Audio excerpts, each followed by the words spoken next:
ప్రార్థించుకుందాం. అందరూ తల వంచినట్లయితే ప్రార్థించుకుందాం.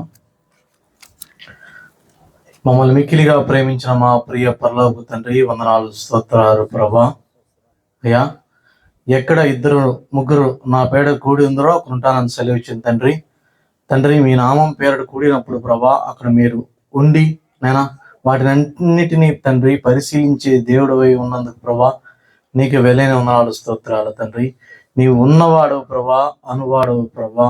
ఏనా మీ యొక్క బిడ్డలు ప్రభా వాక్యం వినటానికి తండ్రి ఆసక్తితో తండ్రి వచ్చి ఉన్నారు ప్రభా. ఇదేనా వారి యొక్క హృదయ వాంఛలు ఏ విధంగా ఉన్నాయో తండ్రి నాకైతే తెలియదు కానీ తండ్రి, వారి యొక్క పరిస్థితులు తండ్రి ఏ విధంగా ఉన్నాయో తండ్రి నాకైతే తెలియదు కానీ తండ్రి. అయా, ప్రతి ఒక్క బిడ్డతో ప్రభా ఎవరికి ఏం అవసరమో ప్రభా మీరే ప్రభా. ప్రతి ఒక్క బిడ్డ యొక్క అవసరతలు మీరే తెచ్చాను ప్రభా. అయా, మీరే ప్రభా ఆ ఒక్క బిడ్డలతో తండ్రి మీరు మాట్లాడండి ప్రభా. ఇదేనా నన్ను సంపూర్ణంగా మరుగుపరిచి ప్రభా మీరే ప్రభా మీ యొక్క బిడ్డలతో మాట్లాడండి తండ్రి. నాన్న మరి మాట్లాడుచుండగా తండ్రి నాకు మంచి భాషను మంచి జ్ఞానమును దయచేయండి ప్రభా. ఇదేనా నీవు సెలవిచ్చి ఉన్నావు ప్రభా, వాక్యం ప్రకటించడానికి నేను కోరి ఉన్నానని చెప్పింది ఇదిగా తండ్రి. ఇదేనా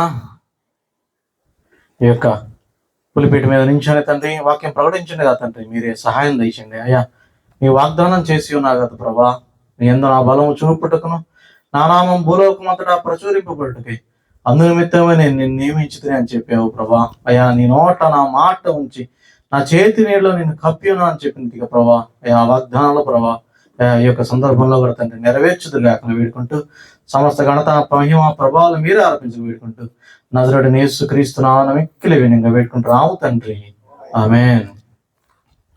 దేవునికి స్తోత్రం, దేవునికి మహిమ కలుగును గాక. మన ప్రభువును మన రక్షకుడైన యేసుక్రీస్తు నామమున మీ అందరికీ శుభములు, వందనాలు తెలియజేసుకుంటున్నాను. దేవుడు మనల్ని ప్రేమించి మనకు అనుగ్రహించిన శ్రేష్టమైన సమయాన్ని బట్టి మనం అందరం మనస్ఫూర్తిగా దేవునికి వందనాలు తెలియజేసుకున్నాం. వాస్తవానికి చెప్పాలంటే ఈరోజు యాక్చువల్గా స్కిప్ చేద్దామని చెప్పి నేను అనుకున్నాను, కొంచెం అనారోగ్య పరిస్థితుల వల్ల. మరి దేవుడేమో నేను నీకు సహాయం చేస్తాను, నువ్వు వెళ్ళి మాట్లాడు అని చెప్పి నాకు తెలియజేసి ఉన్నారు. మరి దేవుడిచ్చిన కొద్దిపాటి ఆరోగ్యాన్ని బట్టి మరి దేవునికి వందనాలు తెలియజేసుకుంటాను. అదే రీతిగా మీరు ఇంత సంఖ్యలో మరి వచ్చి ఆసక్తితో వస్తున్నారు కాబట్టి దేవుడు నన్ను ఈ విధంగా నిల్చోబెట్టాడని చెప్పి నేను నమ్ముతున్నాను. మరి ఈ దినం ఏర్పాటు చేయబడిన దైవ లేఖన భాగము ఆదికాండము గ్రంథము 32వ అధ్యాయము మొదటి నుంచి చివరి వచనాల దాకా చదువుకొని ఉన్నాం. ఈ యొక్క వాక్య భాగాన్ని మనం గమనించినట్లయితే యాకోబు తన యొక్క పోరాటాన్ని ఈ యొక్క గ్రంథంలో లిఖించబడటం మనం చూస్తున్నాం. ఎవరి యాకోబు? ఈ యొక్క యాకోబు మనందరికీ తెలిసిన రీతిగా శారా మరియు అబ్రహాములకు మనవడవుతాడు. ఇస్సాకుకు తల్లి పేరు చెప్పండి.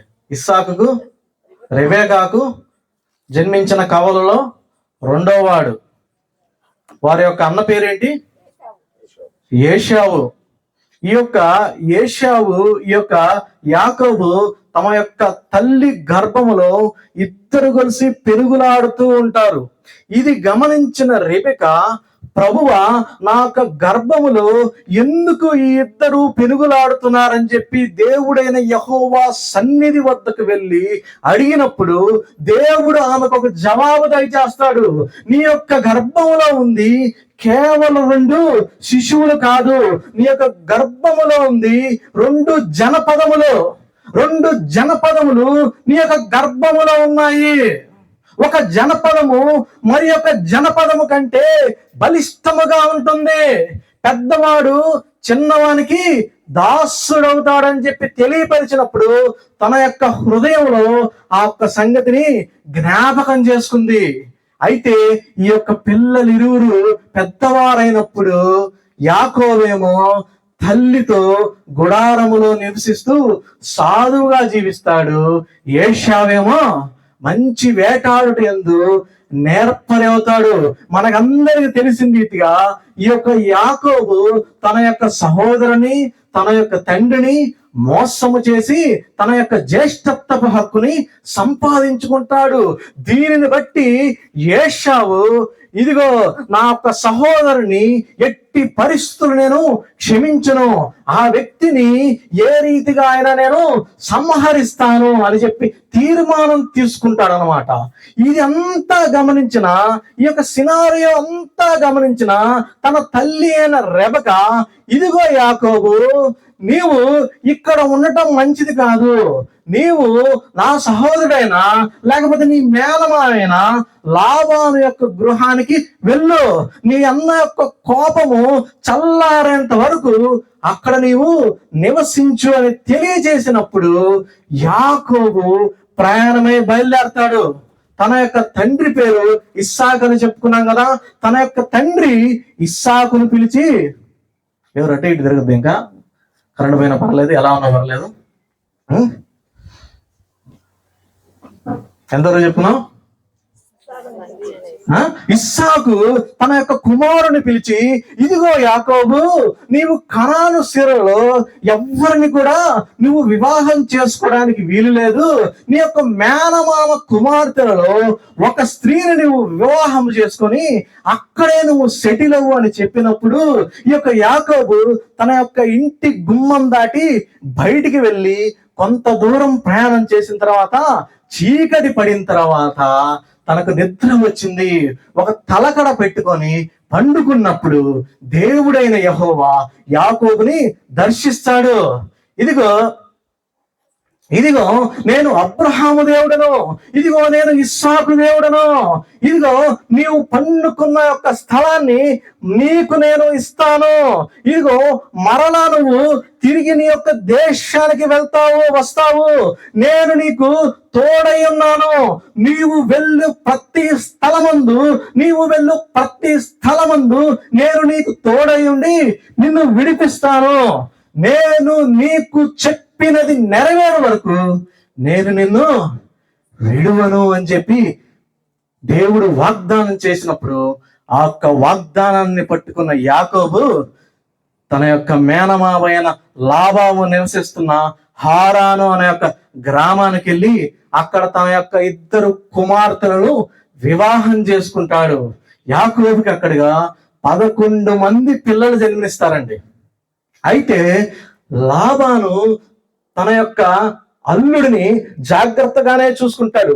కానీ యాకోబు ఏ విధంగా అభివృద్ధి చెందుతాడంటే, తన యొక్క బావమర్దులు, తన యొక్క మామ అసూయ పడేంత రీతిగా యాకోబు అభివృద్ధి చెందుతాడు. యాకోబు ఎంత ఇదిగా ఆశీర్వదింపబడతాడంటే, తన యొక్క మామ దూరం పెట్టేంత రీతిగా, తన యొక్క బామ్మర్దులు దూరం పెట్టేంత రీతిగా తను ఆశీర్వదింపబడతాడు. యాకోబు ఎంతగానో తన హృదయంలో బాధపడతాడు. అప్పుడు దేవుడైన యెహోవా మరలా యాకోబును దర్శించి, ఇదిగో నీ యొక్క పితరుల యొక్క దేశానికి వెళ్ళు, నీ యొక్క స్వజనుల వద్దకు వెళ్ళు, నీ యొక్క బంధువుల వద్దకు వెళ్ళు అని చెప్పి ఆజ్ఞాపించినప్పుడు యాకోబు తిరిగి ప్రయాణమవుతాడు. తనకు కలిగిన సమస్తాన్ని తీసుకొని తన యొక్క సొంత దేశమైన కానాను దేశానికి బయలుదేరతాడు. అప్పుడు యాకోబుకి ఏమేమి ఉంటదంటే, 2 భార్యలు ఉంటారు, 11 మంది పిల్లలు ఉంటారు, ఒంటెలు ఉంటాయి, గాడిదలు ఉంటాయి, దాసీలు ఉంటారు, మందలుంటాయి. గొప్ప జనముగా ఎంతో ఆశీర్వదింపబడిన వ్యక్తిగా బయటికి వస్తాడు యాకోబు. అయితే యాకోబు హారాను ప్రాంతం నుంచి బయటికి వస్తున్నాడు కదా, ఆ ఒక విషయము 2 వ్యక్తులకు తెలుస్తుంది. మొట్టమొదటిగా లాబానుకు ఆ విషయం తెలుస్తుంది, రెండవదిగా ఏశావుకు ఆ విషయం తెలుస్తుంది. ఈ యొక్క లాబానుకి ఒక సంగతి అర్థమైంది. అది ఏమిటంటే, యాకోబు నాతో ఉన్నాడు కాబట్టి నేను ఇంత ఇదిగా ఆశీర్వదింపబడ్డాను, దేవుడు యాకోబుకి తోడై ఉన్నాడు కాబట్టి యాకోబును ఎట్టి పరిస్థితుల్లో దూరంగా పోనివ్వకూడదు. తనని కొట్టన్నా, తనని తిట్టన్నా, తనని కట్టేసన్నా గాని ఏ విధంగా అయినా గాని తన యొక్క గ్రామానికి తీసుకువెళ్దామని చెప్పి ఆలోచన చేస్తాడు. ఎవరు? లాబాను. మరి ఏశావు తన యొక్క జ్యేష్ఠత్వపు హక్కు పొందుకున్నాడని చెప్పి యాకోబు మీద కోపంగా ఉంటాడు కాబట్టి ఏశావు కూడా 400 మంది సైన్యముతో ఎవరిని ఎదుర్కొంటున్నాడు? యాకోబు కలిగిన సమస్తాన్ని ఎదుర్కొంటా ఉంటాడు. యాకోబుకి ఏం అర్థం కాదు. ముందు చూస్తేనేమో వెయ్యి, వెనక చూస్తేనేమో నుయ్యి. ముందు చూస్తేనేమో ఎర్ర సముద్రం, వెనక చూస్తేనేమో ఫరో సైన్యం. ఏమీ అర్థం కాని స్థితిలో పడిపోయి ఉంటాడు యాకోబు. ఇక్కడ లేఖన భాగంలో మనం చూసినట్లయితే యాకోబు ఎంతగానో భయపడిపోతుంటాడు. యాకోబు ఎంతగానో టెన్షన్ పడిపోతుంటాడు. యాకోబు ఎంతగానో తొందర పడిపోతుంటారు. ఏమండి, మన యొక్క జీవితాలు కూడా కొన్ని సందర్భాల్లో అటు ముందుకు వెళ్ళలేక ఇటు వెనక్కి రాగలేక స్ట్రక్ అయిన స్థితిలో ఎంతో మంది జీవిస్తున్నారు. అటు ఆధ్యాత్మిక జీవితంలో ముందుకు రాలించలేక అటు వెనక్కి వెళ్ళిపోక మధ్య రకమైన జీవితం జీవిస్తున్నారు. అటు శారీరకమైన జీవితాల్లో కూడా ముందుకు వెళ్ళలేక వెనక్కి వెళ్ళలేక అక్కడే ఆగిపోయి అనేక మంది స్ట్రక్ అయిపోయిన జీవితాలు జీవిస్తున్నారు. ఏమండి, మనం పేపర్లో మనం చూస్తుంటాం కదా. ఏమండి, పేపర్లో చూసినప్పుడు ఒక్క న్యూస్ అయినా అబ్బా ఇది భలే ఉంది అనిపించిద్దా? అక్కడ వాళ్ళు చచ్చారు, ఇక్కడ వీళ్ళు చనిపోయారు. అక్కడ యాక్సిడెంట్, ఇక్కడ ఈ యాక్సిడెంట్. అక్కడ ఆ ఒక్క స్త్రీ మానభంగం చేయబడింది, అక్కడ నీటి పేపర్ లీకు, ఇక్కడ పేపర్ లీకు. ఎటు చూసిన గందరగోళమే. ఈ యొక్క సిట్యువేషన్స్ లో మనం ఎవరిని నమ్మాలి? బైబిల్ గ్రంథంలో రాయబడి ఉంది, రాజులను నమ్ముకున్నట్టు కంటే, అధికారులు నమ్ముకున్నట్టు కంటే, మనుష్యులను నమ్ముకున్నట్టు కంటే యెహోవాను ఆశ్రయించడం మేలు. ఎందుకు యెహోవాను ఆశ్రయించడం మేలు? ఎందుకు మనం యెహోవాను ఆశ్రయించాలి? పేతురు రాసిన పత్రికలో ఒక మాట ఉంటది, ఆయన మీ గురించి చింతించుచున్నాడు గనక మీ చింత యావత్తు ఆయన మీద వేయండి. ఏ ఒక్క ప్రభుత్వాధికారి మన గురించి చింతించడు. ఏ ఒక్క రాజకీయవేత్త మన గురించి చింతించడు. ఏ ఒక్క రాజు మన గురించి చింతించడు. మన కుటుంబ సభ్యులు ఒకవేళ మన గురించి చింతించవచ్చేమో గాని వారు ఏమి చేయగలరు? వాళ్ళు ఎంతవరకు చేయగలరు? మన యొక్క బాధలు, మన యొక్క శ్రమలు ఇతరులకు చెప్పుకుంటున్నప్పుడు వారు నవ్వుకుంటారండి. కొంతమంది ఏమంటారు తెలుసా? అయ్యో పాపం అంటారు. కొంతమంది ఏమంటారు తెలుసా? నా బాధలు నాకే ఉన్నాయి కదయ్యా, నీ బాధలు నేనెక్కడ వినేది అని అనేక మంది అంటుంటారు. కానీ క్రైస్తవులమైన మనం నిరీక్షణ కలిగిన వ్యక్తులం. ఒక వ్యక్తికి నిరీక్షణ లేకపోతే ఆ వ్యక్తికి అవిశ్వాసం కలుగుతుంది. అవిశ్వాసము ఒక వ్యక్తిని భయాందోళన గురి చేస్తుంది. భయము ఒక వ్యక్తిని రోగిగ్రస్తుడిగా చేస్తుంది. భయము ఒక వ్యక్తిని మరణానికి వైపు నడిపిస్తుంది. అందుకనే బైబిల్ గ్రంథంలో రాయబడింది కదా, భయపడుట వలన మనుషులకు ఉరి వచ్చును. భయపడుట వలన మనుషులకు బీపీ వచ్చును.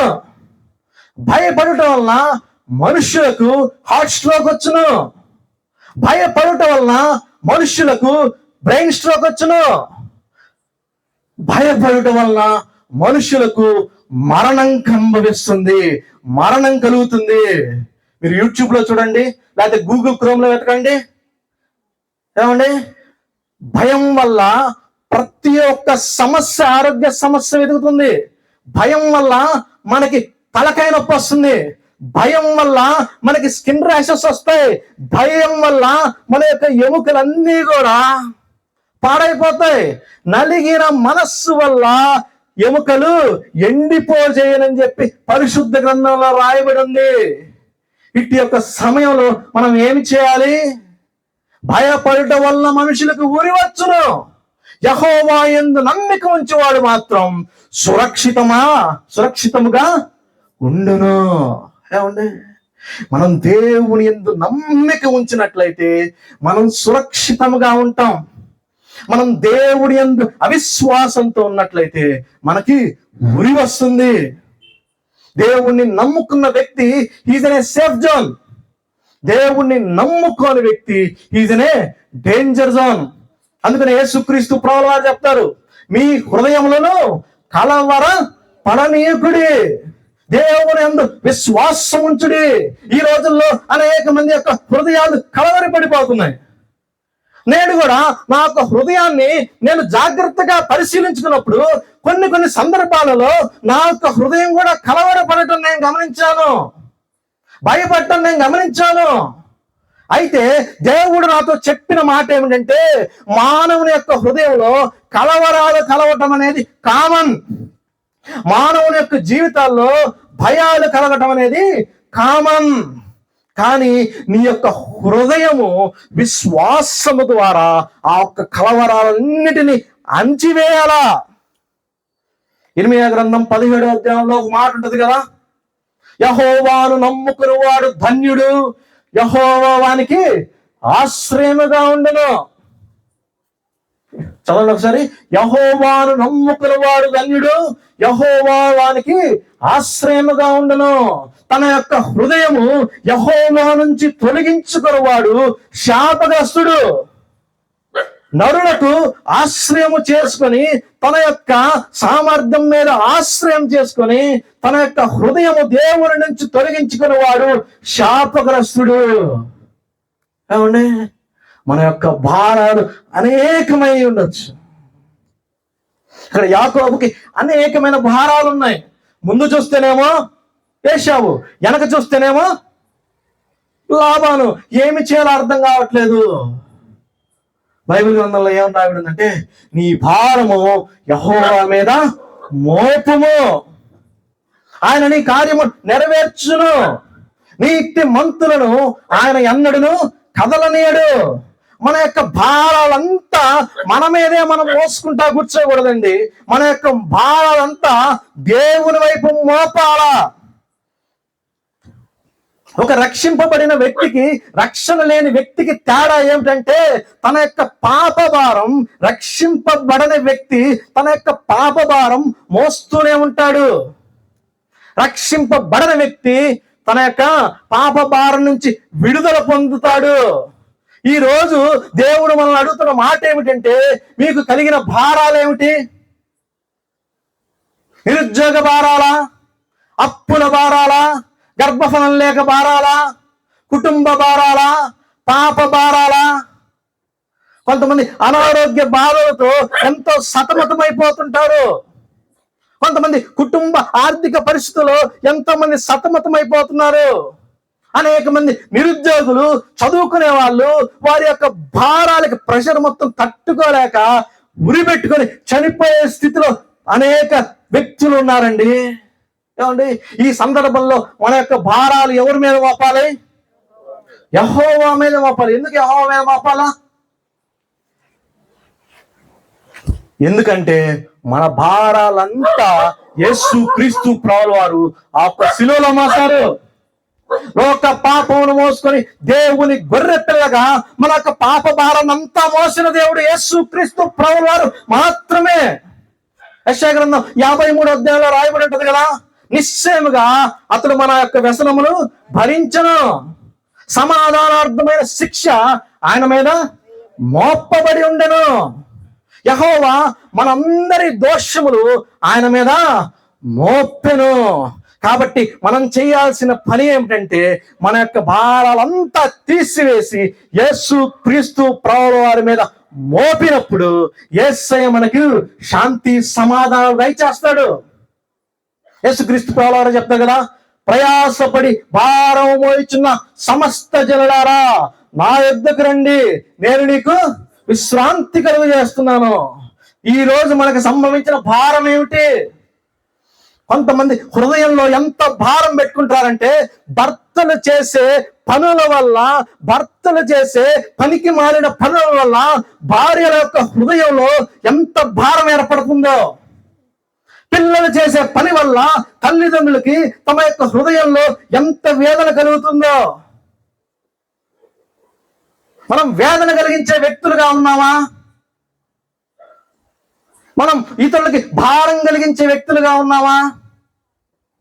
ఏమండి, నేను నీకు విశ్రాంతిని కలుగు చేయను. మనకి విశ్రాంతి ఎక్కడ కలుగుతుందంటే ఈ లోకంలో కలగదండి. ఈ లోకం ఎప్పుడు కూడా కలవరాలతో నిండి ఉంటుంది. ఈ లోకం ఎప్పుడు కూడా మనల్ని ప్రశాంతంగా ఉంచదు. ఈ లోకం ఎప్పుడు కూడా మనకి నిద్ర పట్టకుండా చేస్తుంది. ఇక్కడ యాకోబు జీవితంలో కూడా నిద్ర పట్టని స్థితి, ఎటు తోచని స్థితి. దావీదు మహారాజు గారు అంటారు కదా, నా ప్రాణమా, అది కాదు, నా ప్రాణమా నీవేళ కృంగి ఉన్నావు, నాలో నీవేళ తొందరపడుతున్నావు. తర్వాత దేవుని యందు నిరీక్షణ ఉంచము, ఆయనే నాకు రక్షణకర్త, నా దేవుడు. అనేక మంది హృదయంలో కలవరాలు చెందుతున్నారు. ఏమండి, మనం ఒకవేళ కలవరాలు లేని స్థితిలో ఉన్నామంటే మనం ఇతరులకు కలవరాలు పెట్టే స్థితిలో ఉన్నామేమో జ్ఞాపకం చేసుకోవాలి. మనకి కలవరాలు రాకపోతే ఒకవేళ మన వల్ల ఇతరులకి కలవరాలు కల్పించే వ్యక్తులుగా లాబాను వలె, ఏశావు వలె మనం జీవిస్తున్నామేమో జాగ్రత్తగా చూసుకుందాం. దావీదు మహారాజు గారు చెప్తారు, ఇదిగో ప్రభువా, నాకు కలిగిన శ్రమలన్నిటినీ నీ దగ్గర నేను వచ్చి విచారణ చేసుకునగా నాకు కలిగిన భయములన్నీ కూడా తొలగిపోయినాయి. మన యొక్క భయాలన్నిటినీ కూడా దేవుని వద్దకు వచ్చినప్పుడు వాటన్నిటిని దేవుడు తొలగించేస్తాడు. మనం ఎవరి దగ్గర విచారణ చేస్తున్నాం అనేది పాయింట్. ఇశ్రాయేలీయులకు మొట్టమొదటి రాజైన పేరేంటి? రాజు పేరు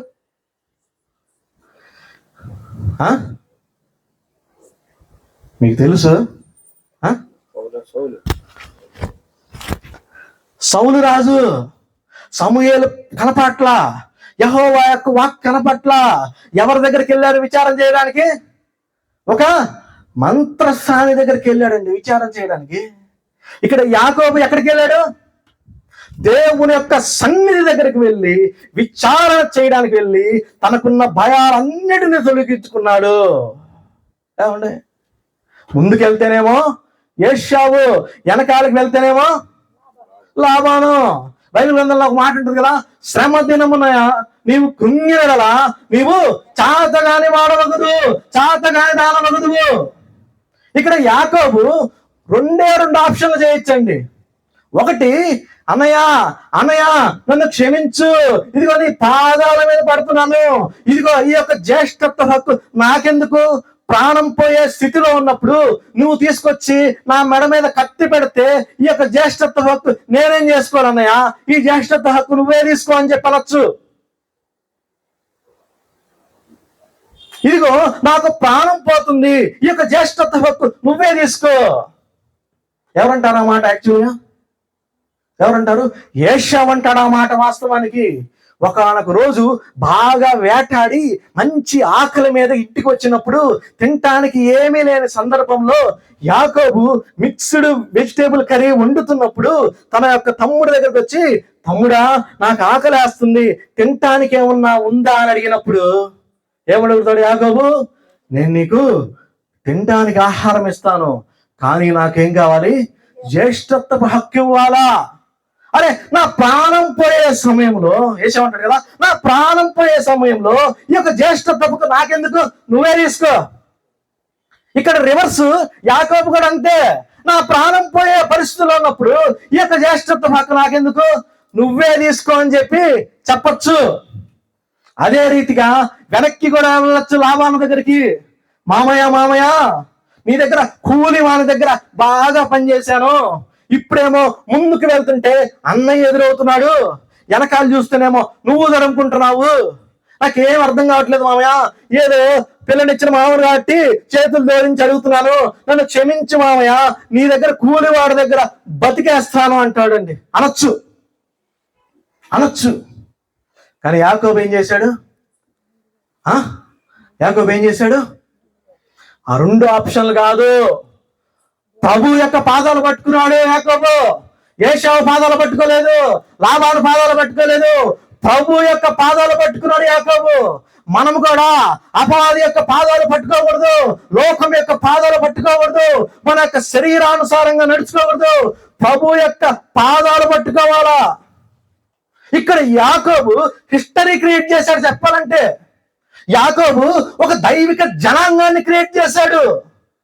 సామాన్యంగా ఉన్న వ్యక్తి అయితే ఏదో నామకే వాస్తుకి వెనకాలకి వెళ్ళిపోయేవాడు, ముందుకు ఏదో నామకే వాస్తుకి వెళ్ళిపోయాడు. కానీ యాకోబు ఒక రికార్డును సృష్టించాడు. అది ఏమిటంటే ఒక ఇశ్రాయేలు అనే పేరును పొంది ఒక దైవిక జనాంగాన్ని సృష్టించాడు. ఈ రోజు నువ్వు దేనిలో నువ్వు స్టక్ అయిపోయావు? నువ్వు వెనక్కి బానిస వెళ్తావా, లేకపోతే ముందుకు వెళ్ళి అవతల వ్యక్తి యొక్క పాదాలు పట్టుకుంటావా, లేకపోతే యాకోబు వలె పోరాడి జయిస్తావా? రకరకాల ఫీల్డ్స్ లో మనం అందరం ఉన్నాం. నేను దేవుని యొక్క సేవకు వచ్చా, దేవుని యొక్క వాగ్దానాన్ని నమ్మి దేవుని యొక్క సేవకు వచ్చా. అమ్మో, సేవలో భయాలు ఉంటాయి, అవమానాలు ఉంటాయి, ఆర్థిక ఇబ్బందులు ఉంటాయి. అవన్నీ మైండ్ లో పెట్టుకొని వెనక్కి లాభాల దగ్గరికి వెళ్ళొచ్చు, లేకపోతే ముందుకు ఏదైనా పని చేసుకోవడానికి వెళ్ళొచ్చు. కానీ దేవుడిచ్చిన వాగ్దానాన్ని నమ్మి పట్టుకొని ఒక దైవిక జనాంగాన్ని సృష్టించే వ్యక్తిగా ఉంటానా లేదా అనేది నా చేతిలో తీసుకున్న నిర్ణయం బట్టి ఉంటుంది. అదే రీతిగా మీ యొక్క జీవితాలు కూడా, మన యొక్క జీవితాల్లో కూడా దేవుడు మనకేదైనా వాగ్దానం ఇచ్చాడంటే దాన్ని నమ్మి ముందుకు వెళ్ళాలా, వెనక్కి వెళ్ళాలా అని తీర్మానించుకునే డెసిషన్ ఏమంటే ఎవరి చేతిలో ఉన్నది? మనందరి చేతిలోనే ఉంటుంది. మనం దైవిక జనాంగాన్ని సృష్టించే వ్యక్తులుగా మనం ఉంటామా, లేకపోతే ఏదో నామకార్థంగా వచ్చి నామకార్థంగా వెళ్ళిపోయే స్థితిలో మనం ఉంటామా? ఏమంటే ఇశ్రాయేల్ ప్రజలు ఊరికి వెనక్కి చూస్తుంటారు, ఊరికి వెనక్కి చూస్తుంటారు. అదిగో ఐగుప్తు, అదిగో ఐగుప్తులో సమాధులు, అదిగో ఐగుప్తులో మాంసం, అదిగో ఐగుప్తులో నీళ్లు, అదిగో ఐగుప్తులో ఆహారం. బైబిల్ గ్రంథంలో ఏమని రాయబడింది? నాగలి చాల మీద చేయి వేసి వెనక తట్టు చూచువాడు నాకు పాత్రుడు కాడు. ఆ వ్యక్తి దేవుని యొక్క రాజ్యంలో కూడా ప్రవేశించలేడు. మనకు దేవుని చిత్తం గ్రహించిన తర్వాత, దేవుని యొక్క ఇష్టం మనకు తెలిసిన తర్వాత ఆ ఒక్క వాగ్దానం పట్టుకొని ముందుకు 4 అడుగులు వేసి ఊరుకోక వెనక్కి చూసే వ్యక్తులుగా మనం ఉండకూడదు. ఒక దైవిక జనాంగాన్ని సృష్టించే వ్యక్తులుగా మనం ఉండాలని చెప్పి దేవుడు కోరుకుంటున్నాడండి. ఇశ్రాయేలు ప్రజలు కానాను దేశానికి అవుట్స్కట్స్ లో ఉంటారు. ఐగుప్తు దేశము నుండి కానాను ప్రదేశం ఒక అవుట్స్కట్స్ చేరడానికి సుమారు 2 సంవత్సరాలు పడతాయి. అవుట్స్కట్ లో ఉంటే మోషే ఆజ్ఞాపిస్తాడు, ఇదిగో 12 గోత్రాలు ఉన్నాయి కదా, గోత్రానికి ఒక్కొక్కరు చెప్పున ముందుకు రండి, మీరు ఆ ప్రదేశానికి వెళ్ళి దాని యొక్క సమాచారం అంతా తీసుకొని రండి అని చెప్తే 10 మంది ఏం చెప్తారు? చెడ్డ సమాచారం చెప్తారు. అక్కడ అన్నీ బాగానే ఉన్నాయి, కానీ ఆ ఒక్క జనాలను చూస్తే మాకేం కలుగుతుంది? ఏం కలుగుతుంది? భయం కలుగుతుంది, ఆందోళన కలుగుతుంది. ఏమండి, వినండి వినండి. ఆందోళన కలుగుతుంది మాకు. మిగతా ఇద్దరు మాత్రమే మంచి సమాచారం తెచ్చారు. ఎవరు వాళ్ళు? కాలేబు, ఇంకా యెహోషువ. కాలేబు ఏ గోత్రానికి సంబంధించిన వ్యక్తి? కాలేబు యూదా గోత్రానికి సంబంధించిన వ్యక్తి. యెహోషువ ఏ గోత్రానికి సంబంధించిన వ్యక్తి? యెహోషువ ఎఫ్రాయిము గోత్రానికి సంబంధించిన వ్యక్తి. ఎంత ప్రౌడ్గా చెప్పుకోవచ్చు. కానాను దేశానికి చివరికి ఎవరు చేరతారండి? యెహోషువ, కాలేబు మాత్రమే, వాళ్ళిద్దరు మాత్రమే అడుగు పెడతారు. మనం వాగ్దాన భూమిలో ప్రవేశించాలంటే మనకు మొట్టమొదటి కావాల్సిన ఒక క్వాలిఫికేషన్ దేవుని యందు విశ్వాసం. విశ్వాసం లేకుండా దేవునికి ఇష్టడేంట ఇంపాసిబుల్. వారు ఇరువురు మాత్రమే ఆ యొక్క వాగ్దానం చేసిన దేశంలో ప్రవేశించగలిగారు. 20 సంవత్సరాలు దాటిన వాళ్ళంతా ఎవ్వరూ ప్రవేశించలేరండి. 40 రోజులు వెళ్ళిపోవచ్చు, ఆ వాగ్దాన దేశానికి 2 సంవత్సరాలు వచ్చారు కదా ఐగుప్తు దేశం నుంచి ఆ ఒక కనాన దేశం అవుట్స్కట్స్ కి. కొన్ని రోజులు వెళ్ళిపోవచ్చు, కానీ దేవుడు వారి యొక్క అవిశ్వాసమును బట్టి 38 సంవత్సరాలు తిప్పుతానే ఉన్నాడు. వారు అరణ్యంలో రాలిపోయేంత వరకు తిప్పుతానే ఉన్నాడు. అవిశ్వాసముతో మనం ఉంటే అండి, దేవుని యొక్క వాగ్దానం మీద అవిశ్వాసంతో మనం ఉంటే మనం కూడా అక్కడక్కడ తిరుగుతానే ఉంటాం, కానీ ఆ యొక్క వాగ్దానాన్ని మనం పొందుకోలేము. ఏమండి, దావీదు జీవితాన్ని మనం గమనించినట్లయితే సౌలు దావీదును తరుముతా ఉంటాడు. దావీదు రాజు కాకముందు సౌలు తరుముతా ఉంటాడు దావీదుని. దావీదు యొక్క సపోర్టర్స్ 500 మంది ఉంటారు.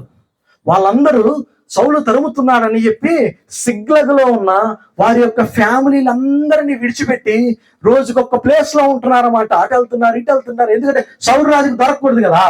వారి యొక్క భార్య పిల్లలేమో సిగ్లగ్ అనే ప్రాంతంలో నివసిస్తున్నారు. సరేలే, మన యొక్క ఫ్యామిలీ ఏ విధంగా ఉందో చూసుకుందామని చెప్పి రిటర్న్ అవుతారన్నమాట సిగ్లగ్. ఎవరు? దావీదు మరియు తన యొక్క సైన్యం 600 మంది సైన్యం తిరిగి వచ్చినప్పుడు ఆ సిగ్లగు ప్రాంతం అంతా అమాలేకీయుల చేత దోచుకోబడుతుంది, నాశనం చేయబడుతుంది. దావీదు యొక్క భార్య పిల్లలు కూడా తీసుకెళ్లిపోతారు. ఆ 600 మంది సైనికుల యొక్క భార్య పిల్లలు సమస్తాన్ని తీసుకెళ్లిపోతారు. ఈ యొక్క 600 మంది సైనికులు దావీదును చూచి, ఇదంతా జరగటానికి కారణం నీవే దావీదు అని చెప్పి వాళ్ళ యొక్క మనస్సులో అనుకొని రాళ్ళు తీసుకొని దావీదును కొట్టి చంపదామని చెప్పి ప్లాన్ చేస్తాడండి. అప్పుడు దావీదు ఏం చేస్తాడు దావీదు? చూడండి, సమూయేలు రాసిన మొదటి గ్రంథము, చిన్నారి చదువుచున్నారు 30వ అధ్యాయము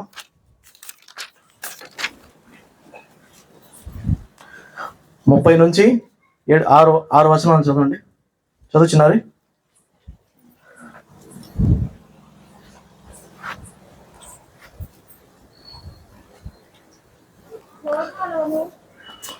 స్టార్టింగ్ నుంచి 30వ అధ్యాయము 1 నుంచి 6 వచనాలు. అందరు బైబిల్ చూడండి.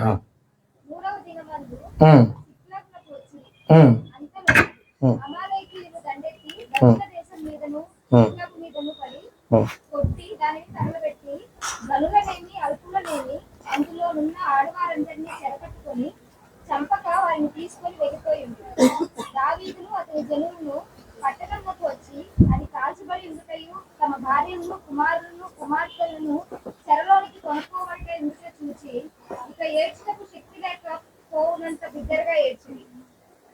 ఇశ్రాయేలీయురాలైన అహీనోయాము, కర్మేయుడైన నాబాలు భార్య అయిన అబీగయిలు అను దావీదు 2 భార్యలను చెరలోనికి కొనుక్కోబడగా చూచి దావీదు మిక్కిలి దుఃఖపడెను. మరియు తమ కుమారులను బట్టి కుమార్తెలను బట్టి జనులందరికీ ప్రాణము విసిగినందున రాళ్ళు రువ్వి చంపుదము రండని చెప్పుకొనగా దావీదు తన దేవుడైన యెహోవాను బట్టి ఏం తెచ్చుకున్నాడు? ధైర్యము తెచ్చుకున్నాడు. రకరకాల పరిస్థితులు మనం ఎదుర్కొంటాం ఈ జీవితంలో. మనల్ని ప్రేమించిన వారే మన మీద తిరుగుబాటు చేయొచ్చు, మనకు సపోర్ట్ చేసిన వాళ్ళే మనకు తిరుగుబాటు చేయొచ్చు. మనము కూడా దావీదు వల్లే మన దేవుడైన యెహోవా నామమును బట్టి మనం ఏం తెచ్చుకోవాలా? ధైర్యము తెచ్చుకోవాలా. ఇక్కడ యాకోబు కూడా తన దేవుని యొక్క వాగ్దానాన్ని బట్టి ధైర్యము తెచ్చుకొని దేవునితో పెనుగులాడుతున్నాడు, దేవునితో పోరాడుతున్నాడు. మనుష్యులతో పోరాడి దేవునితో పోరాడి గెలిచాడు.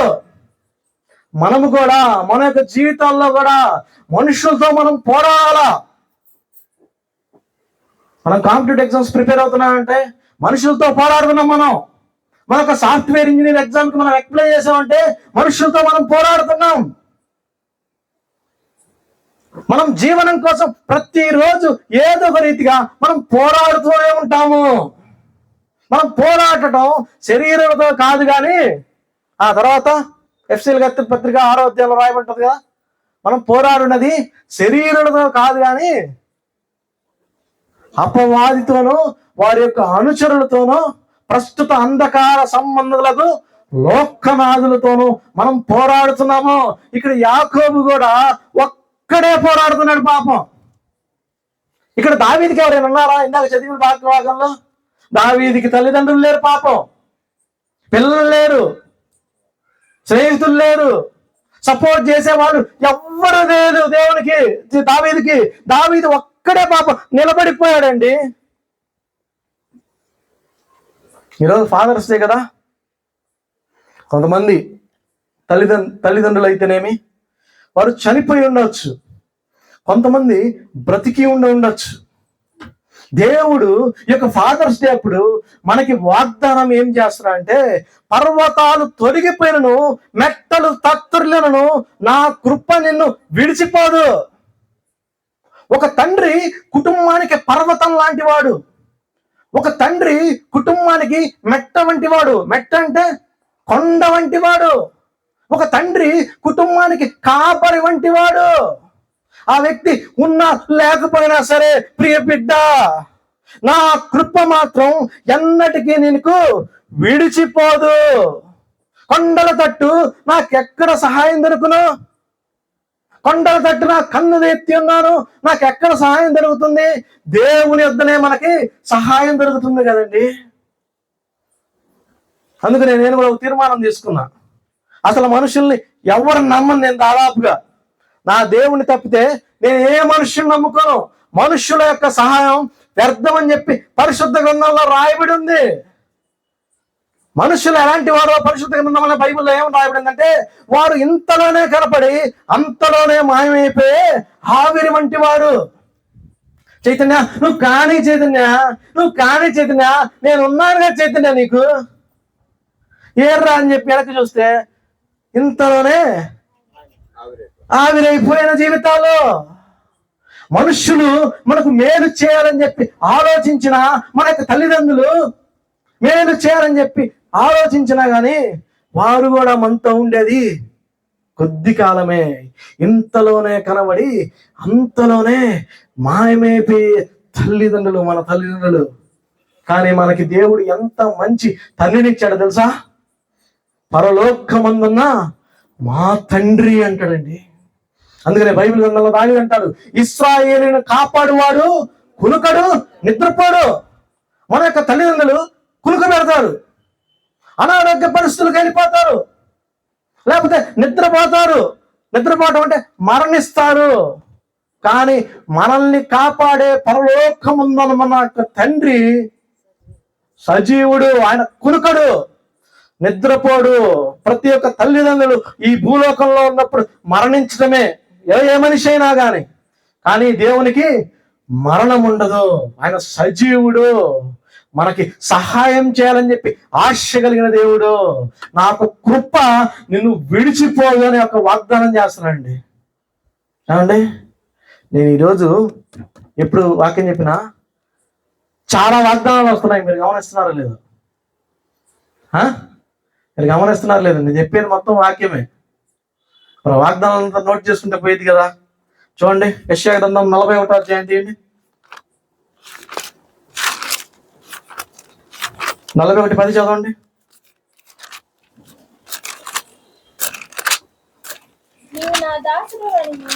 అందరు తీయండి. అందరూ ఆగండి. అందరూ ఒకేసారి చదువుతాం. రెడీ, 1 2 3. నీవు నా దాసుడవనియు నేను నిన్ను ఉపేక్షించుకొనక ఏర్పరచుకొంటిననియు నేను నీతో చెప్పి ఉన్నాను. నీకు తోడై ఉన్నాను, భయపడకుము, నేను నీ దేవుడనై ఉన్నాను. దిగులు పడకుము, నేను నిన్ను బలపరుతును, నీకు సహాయం చేయవాడను నేనే. నీత్యను నా దక్షిణ హస్తముతో నేను నిన్ను ఆదుకుందును. దేవుని యొక్క వాగ్దానాలు ఇవన్నీ మనం పట్టుకొని మనం ముందుకు కొనసాగాల. ఇక్కడ యాకోబును మనం గమనించినట్లయితే యాకోబుతో ఎవ్వరు లేడు, ఒక్కడే పోరాడుతున్నాడు. యాకోబు ఒక్కడే పోరాడుతున్నాడు. మన యొక్క జీవితాల్లో మనం ఆధ్యాత్మిక జీవితాన్ని ముందుకు కొనసాగుతున్నప్పుడు, మనం దేవుని యొక్క అడుగుజాడల్లో నడుస్తున్నప్పుడు అనేక సందర్భాలలో మనం ఒంటరి వాళ్ళం అవుతాము. అబ్రహాము చూసినప్పుడు అబ్రహాము ఒంటరివాడు, ఇస్సాకును చూసినప్పుడు ఇస్సాకు ఒంటరివాడు, యాకోబును చూస్తున్నట్లయితే యాకోబు ఒంటరివాడు, దావీదును చూసినప్పుడు దావీదు ఒంటరివాడు, ఏలియాను చూసినప్పుడు ఏలియా ఒంటరివాడు, అపోస్తలుడైన పౌలు గారిని చూసినప్పుడు జైల్లో ఒంటరివాడు, చెరసాలలో ఒంటరివాడు. యేసు క్రీస్తు ప్రభువు వారు కూడా సిలువ మీద ఒంటరిగానే మనందరి కోసం ప్రాణాలు విడిచిపెట్టాడు. ఏమండి, మనం ఒంటిగా ఈ భూలోకానికి వచ్చాము, అదే రీతిగా ఒంటిగానే వెళ్ళిపోతానే సంగతి జ్ఞాపకం చేసుకోండి. ఎవరు మనతో పర్మనెంట్ గా ఉండరు. ఇక్కడ యాకోబు ఒంటరిగా దేవుని దగ్గరికి వెళ్ళి ఏం చేస్తున్నాడు? ప్రార్థన చేస్తున్నాడు, పోరాడుతున్నాడు. బైబిల్ గ్రంథంలో ఎపఫ్రా అనే ఒక వ్యక్తి ఉన్నాడు. ఆ వ్యక్తి గురించి అపోస్తలుడైన పౌలు గారు ఏమని చెప్తారు? అక్కడ చెప్పాను నేను వాక్యం, ఇక్కడేమో ఒక అన్న చెప్పాడు ఎపఫ్రా గురించి. ఎపఫ్రా గురించి అపోస్తలుడైన పౌలు గారు ఏం చెప్తాడంటే, ఇతడు ప్రార్థనలో పోరాడువాడు. యాకోబు పత్రిక 5వ అధ్యాయంలో ఏమని రాయబడి ఉంటుందంటే, ఎవరికైనా మీలో శ్రమ కలిగిన యెడల మీరు కూర్చొని ఏడవండి. ఉందా? మీలో ఎవరికైనా శ్రమ కలిగిన యెడల మీరు ప్రార్థన చేయండి. ఏమండి, ఒక క్రైస్తవులమైన మనం దేవుని యొద్ద, మనుషుల యొద్ద ఏమండి మనం పోరాడాలా, దేవుని దగ్గరికి వెళ్ళి మనం ప్రార్థన చేయాలా. అపవాది నిత్యము దాడి చేస్తానే ఉంటాడు మన మీద. అపవాదితో ఒక క్రైస్తవుడికి ఎప్పుడు కూడా సమరమే. ఒక అవిశ్వాసి ప్రార్థన చేయలేడు, ఒక సోమరిపోతువాడు ప్రార్థన చేయలేడు. అపవాది ఎప్పుడు కూడా మన యొక్క ప్రార్థనలకు ఆటంకం చేస్తానే ఉంటాడండి. బిల్లీ గ్రహం గారిని అడుగుతారు, ఇదిగో బిల్లీ గ్రహం గారు, మీ యొక్క పరిచర్య ఇంత అభివృద్ధి చెందడానికి కారణం ఏంటంటే 3 పాయింట్లు చెప్తాను, రాసుకో అన్నాడు. ఏం చెప్తాడు? మొదటిగా ప్రార్థన, రెండవదిగా ప్రార్థన, మూడవదిగా ప్రార్థన. ప్రార్థన అనేది ప్రాముఖ్యమైనది. జాగ్రత్తగా గుర్తుపెట్టుకోండి అండి. నేను ఒక మాట చెప్తున్నా, జాగ్రత్తగా గుర్తుపెట్టుకోండి. ఒక దేవుని యొక్క సేవకుడైనా కానీ, ఒక విశ్వాసి అయినా కానీ అండి, మంచిగా ప్రసంగించడం మాత్రమే కాదు, అది సెకండరీ. ప్రైమరీ విషయం ఏంటంటే, ఒక ప్రార్థనాపరుడైన దైవ సేవకుడు మనకు కలిగి ఉంటే అంతకు మించిన ధన్యత ఇంకోటి లేదు. అతడు ప్రసంగాలు చక్కగా వివరించబోయినా పర్లేదు, కానీ ఆ వ్యక్తి యొక్క సంఘం గురించి ప్రార్థన చేసే దేవుని యొక్క సేవకుడైతే అది సరిపోతుంది. బిల్లీ గ్రహం గారు చెప్తారు, పరిశుద్ధాత్మ దేవుడు అటువంటి వ్యక్తిని వాడుకుంటాడని చెప్తాడు. 1897వ సంవత్సరంలో ఎమికార్ మైకిల్ అనే ఒక దైవ సేవకురాలు, ఐర్లాండ్ సంబంధించిన మిషనరీ మన యొక్క భారతదేశానికి వస్తారు. 1906వ సంవత్సరం మార్చి 6వ తారీఖున ఒక చిన్న పాప పరిగెత్తుకుంటా వచ్చి, ఇదిగో మేడం, నన్ను దేవదాసిగా మార్చాలని చెప్పి నా తల్లిదండ్రులు అనుకుంటున్నారు, నన్ను ఎలాగైనా మార్చండి, నన్ను ఎలా అయినా తప్పించండి, నా తల్లిదండ్రులు వ్యభిచార కూపంలో నన్ను పడేయాలని చెప్పి ఆశపడుతున్నారు డబ్బుల కోసం, దాని నుంచి నన్ను రక్షించండి అని చెప్పి కన్నీళ్లతో ప్రాధాయపడినప్పుడు ఎమికార్ మైకేల్ ఆ పసి పాపను పట్టుకొని ఏమండి ప్రార్థన చేసింది. ప్రార్థనలో పోరాడింది ఆ పిల్ల కోసం. ఎన్నో శ్రమలు, ఎన్నో ఇరుకులు, ఎంతో ఇబ్బంది అయినా కానీ ప్రార్థనతో అనేక మంది యొక్క స్త్రీలను చేర్చుకుంది, అనేక మంది పసిపిల్లలను చేర్చుకుంది. ప్రియ తల్లి, నీ ప్రియ తండ్రి, నీ యొక్క బిడ్డల కోసం మీరు ప్రార్థన చేస్తున్నారా? చేస్తే ఎంతసేపు ప్రార్థన చేస్తున్నారు? జాన్ వెస్లీ గారి యొక్క తల్లి గారు సుసన్నా వెస్లీ ఆమె పేరు. ఆమెకు 19 మంది పిల్లలు, అందులో 9 మంది మరణిస్తారు. మిగతా ఎంతమంది ఉన్నారు? 9 మంది మరణిస్తారు, 19 10 మంది. ఆ 10 మంది బిడ్డల కోసం చరిత్రలో రాయబడి ఉంది. సుసన్నా వెస్లీ రోజుకొచ్చి గంట సేపు ప్రార్థన చేసిద్దంట ప్రతి ఒక్కరి కోసం. అంటే రోజుకొచ్చి ఒక బిడ్డ కోసం 1 గంట ప్రార్థన చేస్తే 10 మందికి బిడ్డలకి ఎంత టైం పడుతుంది? 10 గంటలు ప్రార్థన చేస్తూనే ఉంటుందండి తన యొక్క బిడ్డల కోసం. మనం ఎంతసేపు చేస్తున్నాం? మనం ఎంతసేపు చేస్తున్నాం? నేను ఎంతసేపు చేస్తున్నా మీ అందరి కోసం? ప్రతి ఒక్కరు పరిశీలించుకోవాలి. తన యొక్క బిడ్డలు జాన్ వెస్లీ గొప్ప ఆంగ్ల దేశపు అపోస్తుడు అవుతాడు. ఆ వ్యక్తి ఇంగ్లాండ్ దేశాన్ని రూపు మార్పించే వ్యక్తిగా అతను తయారవుతాడు. తన యొక్క సహోదరుడు చార్లెస్ వెస్లీ మంచి లిరిసిస్ట్. మనం పాడతాం కదా, దూత పాట పాడుడి అనే ఒక పాట రచించింది ఆ యొక్క చార్లెస్ వెస్లీ. అంత గొప్ప దైవ సేవకులు ఇచ్చింది ఆ తల్లి. ఏమండి తండ్రి, నువ్వెంతసేపు ప్రార్థన చేస్తున్నావు నీకు బిడ్డల కోసం? ఇక ఇస్సాకు ప్రార్థన చేస్తాడు. ఇస్సాకుకు ఏ వయసులో వివాహమైంది? గెస్ చేయండి. ఐజాక్కి ఎప్పుడు మ్యారేజ్ అయింది? ఎంత వయసు అప్పుడు? గెస్ చేయండి, పర్లేదు. 20యా? నిజంగా క్లాప్స్ కొట్టండి, క్లాప్స్ కొట్టండి అందరు. 40 ఏళ్ళకి వివాహం అవుతుందండి. ఈ యొక్క గర్భంలో ఏశావు, యాకోబు ఆమెకి గర్భఫలం కలిగించేంత టైము ఎంత టైం పట్టింది? ఎప్పుడు గర్భఫలం పొందుకుంది రెబెకా? గెస్ చేయండి. 40 years.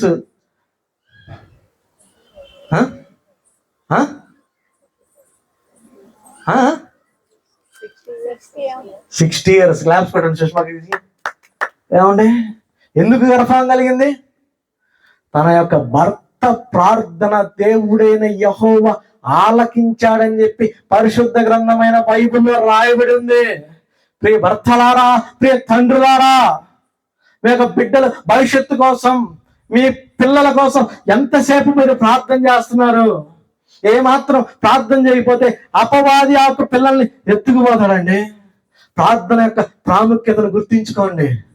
ఆఖరిగా వచనం చదువుకొని ముగించుకుందాం. చూడండి 32.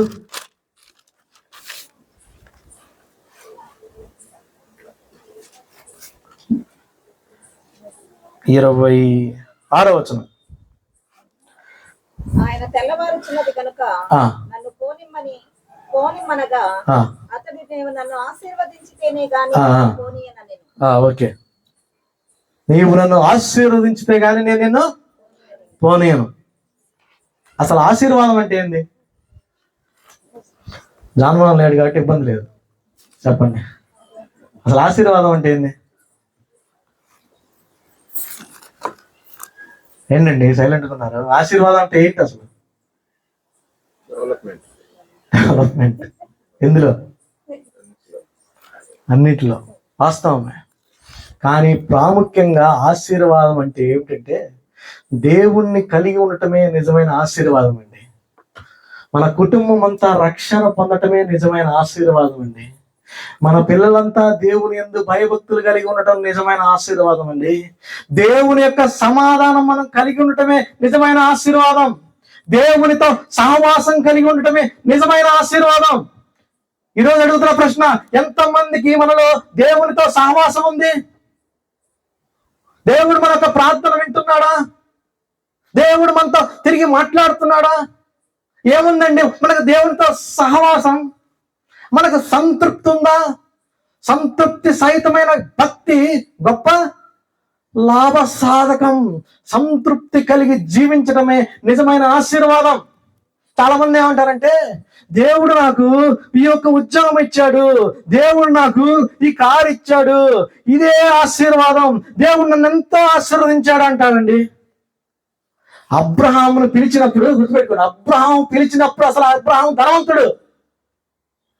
మళ్ళీ అబ్రహాం చెప్తున్నాడు కదా, అబ్రహామా నేను ఆశీర్వదిస్తాను, అనేక మందికి ఆశీర్వకరంగా చేస్తానంటే అర్థం ఏంటి? ప్రభువా ఆల్రెడీ నా దగ్గర డబ్బు ఉంది నాయన, నా దగ్గర అన్నీ ఉన్నాయి నాయన, ఇంక నువ్వు ఇచ్చేదేమి నాయన ఆశీర్వాదం అన్నాడు అబ్రహాము. కాదు, అది నిజమైన ఆశీర్వాదం కాదు. ఈ యొక్క ఏషావును బైబిల్లో మనం చూసినప్పుడు ఏషావు కూడా ధనవంతుడే. మీకు తెలుసా, ఈ యొక్క గిఫ్ట్లన్నీ యాకోబు ఇచ్చినప్పుడు ఏషావు ఏం మాట్లాడతాడు? తమ్ముడా, ఈ యొక్క గిఫ్ట్లన్నీ నీ దగ్గరే ఉంచుకో, నాకు కావాల్సినంత నా దగ్గరే ఉంది అంటాడండి. నిజమైన ఆశీర్వాదం దేవుని యందు భయభక్తులు కలిగి జీవించడమే. ఈరోజు యాకోబు జీవితంలో మనం 4 విషయాలు నేర్చుకున్నాం, లేదా 3 విషయాలు నేర్చుకున్నాం. ఏమిటంటే భయపడకుండా పోరాడటం, రెండవది ఏంటి? ప్రార్థనలో పోరాటం, మూడవదిగా ఆశీర్వాదం అంటే ఏంటో తెలుసుకున్నాం, నాలుగవదిగా యాకోబు తగ్గింపు స్వభావం కలిగిన వ్యక్తి అండి. తన యొక్క సహోదరుడు ఎదురుపడినప్పుడు ఏం చేస్తాడు? 7 సార్లు సాగిలపడి నమస్కరిస్తాడండి. మనకు అటువంటి తగ్గింపు స్వభావం ఉందా? నేనేమంటానంటే, మన కుటుంబం కనుక మనకు కట్టుకునే ఆలోచన ఉన్నట్లయితే ఒక అడుగు స్టెప్ బ్యాక్ వేసినా తప్పు లేదండి. ఒక క్రైస్తవుడు తన కుటుంబాన్ని కట్టుకునే విషయంలో ఒక అడుగు వెనక్కేస్తాడు. కొన్ని సందర్భాల్లో మనకెవరైనా ఒకరి వల్ల మన యొక్క ఆధ్యాత్మిక జీవితానికి గనక నష్టం కలుగుతున్నట్లయితే, గుర్తుపెట్టుకోండి, ఒకరి వల్ల మన యొక్క ఆధ్యాత్మిక జీవితానికి నష్టం కలుగుతున్నట్లయితే వారిని కొంచెం దూరంగా ఉంచడమే మంచిది. అంతేగాని వారితో గొడవ పట్టడం, మొహం తిప్పుకోవటం, అది ఇది చేయటం కాదు. హాయ్ అంటే హాయ్, బాయ్ అంటే బాయ్, ఆ రీతిగా ఉండాలని చెప్పి యాకోబు మనకి తెలియజేస్తున్నాడు. 4 విషయాలు చెప్తే ప్రార్థన చేస్తాం. మొదటిగా భయపడకుండా పోరాడాల, రెండవదిగా ప్రార్థన, మూడవదిగా ఆశీర్వాదం. ఏది ఆశీర్వాదం? నాలుగవదిగా తగ్గింపు స్వభావం కలిగి ఉండటం. పరిశుద్ధాత్మ దేవుడు ఈ 4 మనకి కలుగు చేయని గాక ప్రార్థించుకుందాం. మహాపరిశుద్ధుడా, ప్రేమికుల మా తండ్రి, మిత్రులేని కృపగల మా నాయన, ఇదైనా 15 అల్పుడైన ప్రభా నన్ను నించోబెట్టుకుని తండ్రి వాడుకున్న విధానం బట్టి తండ్రి మీకే వీలైన వందనాలు, స్తోత్రాలు ప్రభా. ఇదేనా ఈ యొక్క వాగ్దానాలన్నీ ప్రభా గాలికి చెదురుగొట్టు పొట్టువలే కాక ప్రభా, అయ్యా వాక్యం చెప్పిన నాలో వింటున్న మా యొక్క ప్రియులలో ప్రభా, ప్రతి వారి యొక్క హృదయంలో ప్రభా ఇదేనా ఆ వాక్యం ఎత్తబడి ప్రభా 30 60 100 తండ్రి ఫలింపజేదురుగా వేడుకుంటూ, ఇదేనా మీ యొక్క ఆత్మ కార్యములు ప్రభా ప్రతి ఒక్క జీవితంలో ప్రభా జరిగించుదురుగా వేడుకుంటూ, ఇదిగా తిరిగి మా గృహాలు వెళ్చునుగా తండ్రి మీరే సహాయం చేదురుగా వేడుకుంటూ, సమస్త ఘనత మహిమ ప్రభావాలు మీరే ఆరోపించుదురు వేడుకుంటూ, నజరేయుడైన యేసుక్రీస్తు నామమున మిక్కిలి వినయంగా వేడుకుంటూ రావు తండ్రి.